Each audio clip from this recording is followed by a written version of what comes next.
করছে। আমার বাচ্চারা অক্ষত আছে, তারা সবাই একসাথেই ছিল। যে ৩ জন ভিকটিম হইছে, ২ জন মারা গেছে। আমার বাচ্চারাও এখানেই ছিল। সবাই পাশাপাশি গাদাগাদি সবাই একসাথেই ছিল। আমার ওয়াইফ সহ এখানে পড়ে গেছিল।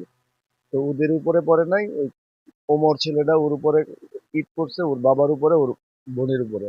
আর ওদের আমার ছেলেদের উপরে হালকা ওই ইটের কংক্রিট টংক্রিট পড়ছে, আমার ওয়াইফের পিঠে ইটের ইয়ে পড়ছে। এটুকু পর্যন্ত আমি এসে দেখছি। পরবর্তীতে রাত্রে ১১টার দিকে লাশ আসছে, ১২টার দিকে জানাজা হয়েছে। জানাজার পরে ওনারা ওনাদের গার্জিয়ানরা এসে এই ওদের দেশের বাড়িতে নিয়ে গেছে। এটুকু বললাম। জি, আমি ওনার পাশে ভাড়া থাকি, ওনার পড়শি আমি। এক পাশে ওনারা থাকতেন, এক পাশে আমি থাকতাম। এই যেমনটি বলছিলেন যে আহ, সেখানে কিন্তু যখন এই দুর্ঘটনা সংঘটিত হয় সেই সময়টিতে কিন্তু এই তিনি বললেন তার পরিবারের সদস্যরা উপস্থিত ছিলেন, তার সৌভাগ্যক্রমে বেঁচে গিয়েছেন। আমরা একটু আপনাদেরকে দেখাতে চাই যেই বাড়িটিতে যেই ঘরটিতে তিনি থাকতেন সেটি দেখাতে চাই, যে এই সেই দূর থেকে দেখাতে চাই যে এই সেই ঘর, যেই ঘরে কিন্তু দুটি ফ্যামিলি এখানে থাকেন, এবং এই ঘরটিতেই কিন্তু তিনি থাকতেন। দেলোয়ার তার পরিবারের সদস্যরা এখানে থাকতেন।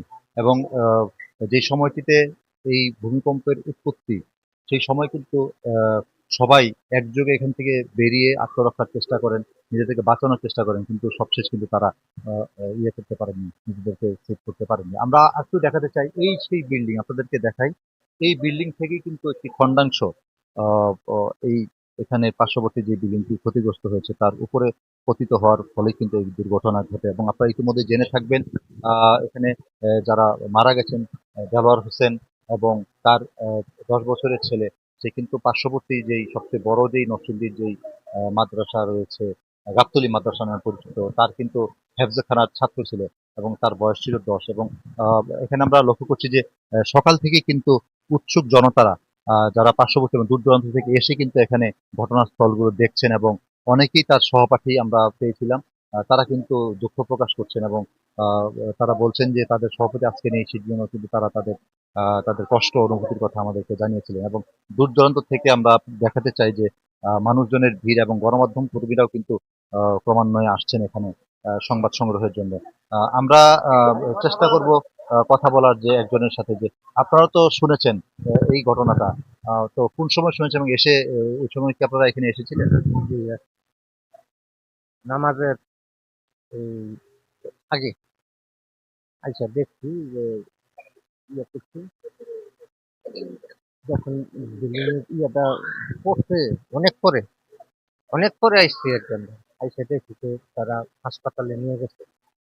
তখন যেহেতু সবাই জায়গা দেয় না, গঞ্জাম হয়ে দেখা, তারপরে অনেক কিছু রক্তের দাগ টুক পাড়ায় আমি ছেলে দেখা এই তা ইয়ে করতে দেয় নাই, গেটের ভিতরে কতক্ষণ গেটের ভিতরে ঢুকতে দেয় না আর কি। অনেক করে সবাইকে আনপাবলিক দিতে দেয় না।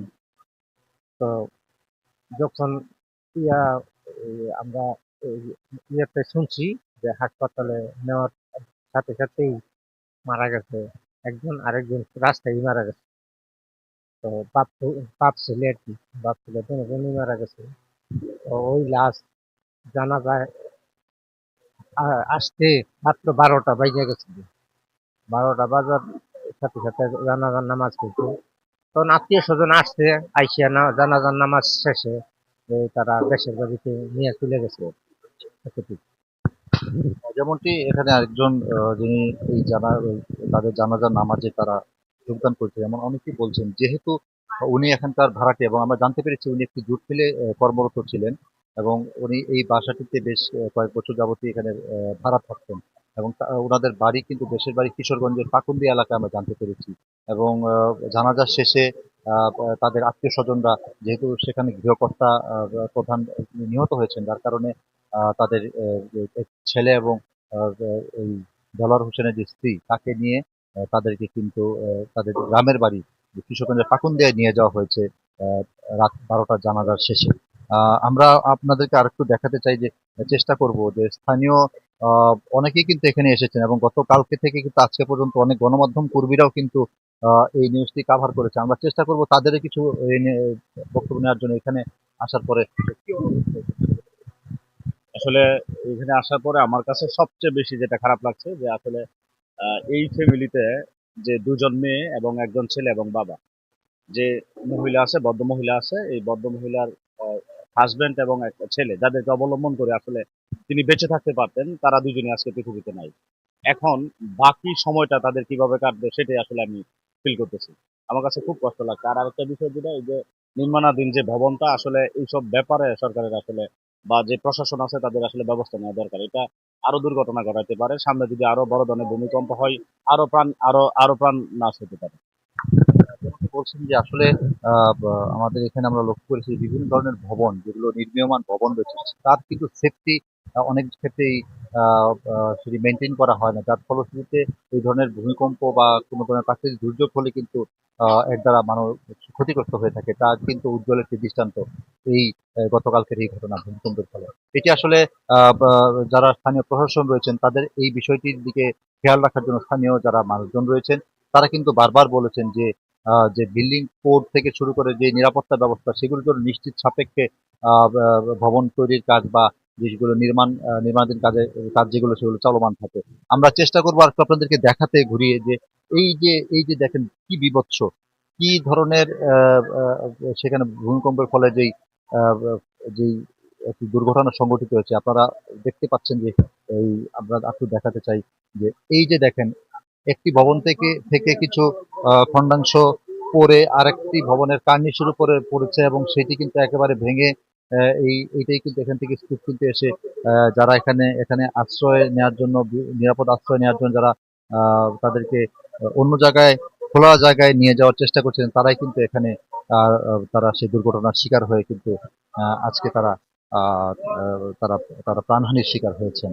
তো এরকম ভাবে কিন্তু আমরা লক্ষ্য করেছি যে প্রতিটি আহ, নির্মীয়মান ভবনগুলিতে যদি সেফটির ব্যবস্থা থাকতো তাহলে কিন্তু আজকে এই ধরনের দুর্ঘটনা থেকে আহ, পরিত্রাণ পাওয়া সম্ভব হতো।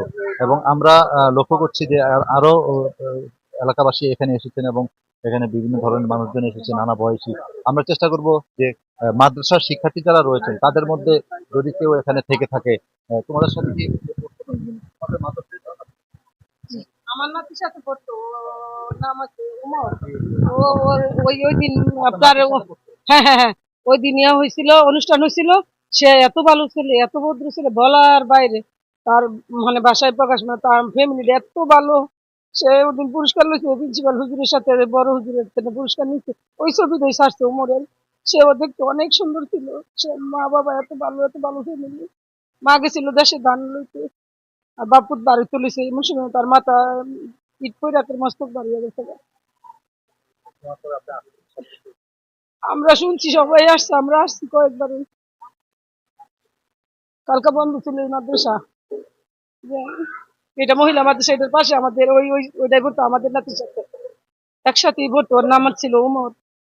অনেক ভালো, অনেক ভালো, চুপচাপ থাকতো, শান্ত শিষ্ট, খুবই ভদ্র ছিল, দেখতো অনেক মিষ্টি চেহারা ছিল তার। Thank you. না, আমি আমার মেয়ে মাদ্রাসায় পড়ে, শূন্য আসতেছি এখানে। ঠিক না, আজকে আসছি।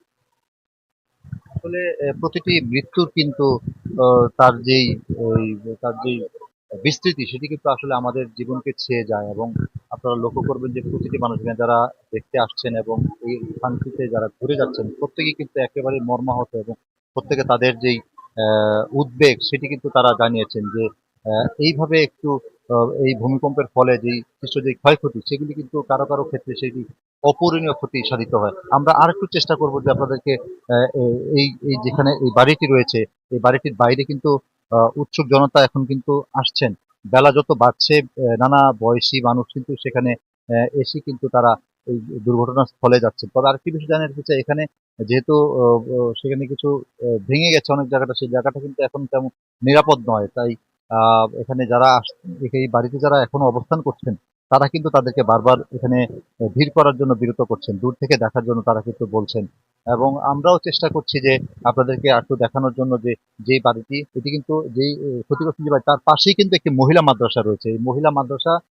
এই মহিলা মাদ্রাসার পাশেই কিন্তু এই একতলা যে ভবনটি সেটি ক্ষতিগ্রস্ত হয়েছে এবং মহিলা মাদ্রাসায় কিন্তু যে মারা গেছে ওমরের ছোট বোন যে আহত হয়েছে সে কিন্তু এই মহিলা মাদ্রাসার ছাত্রী ছিলেন এবং গতকালকে যেহেতু শুক্রবার বন্ধ ছিল মাদ্রাসা, যার ফলশ্রুতিতে সে তার বাসায় অবস্থান করেছে এবং এই এই এই যে এই দুর্ঘটনায় সে আহত হয়েছে এবং তাকে কিন্তু চিকিৎসা দেওয়ার পর ঢাকা থেকে তাকে চিকিৎসা দিয়েছে এবং সেই সাথে তাদেরকে এখানে ফেরত পাঠানো হয়, কিন্তু তার বাবা এবং ভাই মানে দুর্ঘটনার শিকার হয়ে তারা মৃত্যুবরণ করেন।